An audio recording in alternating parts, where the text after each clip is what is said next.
Өвөрхангай аймгийн хэмжээнд 1900 гаруй аж ахуйн нэгж үйл ажиллагаа явуулж байна.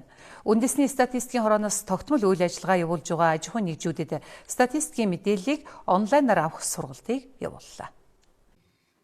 Техник технологи эрчимтэй хөгжиж байгаа энэ үед аж ахуйн нэгж байгууллагаас ирж байгаа статистик мэдээллийг цаасаар хүлээн авах нь хоцрогдож байгааг статистикийн үндэсний хорооноос хэлж байна. Тиймээс орон нутагт хэрхэн онлайн ашиглан мэдээллээ түгээх, нэгтгэх талаар аймаг сумдын статистикийн асуудал хариуцсан албан хаагчдад цогц сургалт зохион байгууллаа.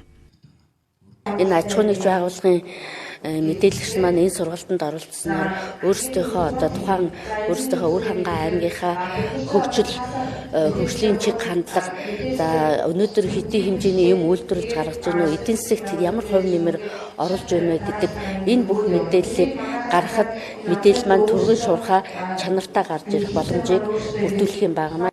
Өвөрхангай аймгийн хэмжээнд бүртгэлтэй 1900 гаруй аж ахуйн нэгж байгаагаас тогтмол үйл ажиллагаа явуулдаг 700 гаруй аж ахуйн нэгж жилийн эцсийн статистик мэдээлэлд хамрагддаг байна.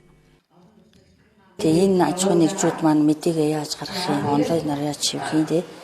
Статистикийн хэлтээстэй ер нь яаж хамтарч ажиллах юм ач холбогдолтой сургалт болж байгаа. Тэгээ аж ахуйн нэгжүүд маань бас яг мэдээ тайлангаа гаргаж өгөхдөө зарим аж ахуйн нэгжүүд бол бас тогтмол гаргаж өгөөд ингээд заншсан ийм аж ахуйн нэгжүүд байдаг.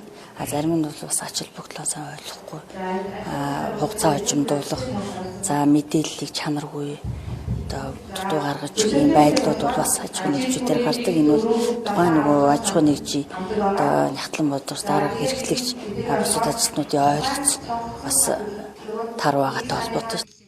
Статистикийн мэдээллийн санг ашиглан хэрэгцээт мэдээллээ авах нь аж ахуйн нэгжүүд болон иргэд бодит мэдээлэл дээр тулгуурлан бизнесээ хөгжүүлэх боломжийг бүрдүүлэх юм. Мөн мэдээллийг онлайнаар түгээдэг болсноор тухайн байгууллагын ажилтан хинээс ч хамаарахгүйгээр шуурхай ажиллаа хийх боломжтой болох юм.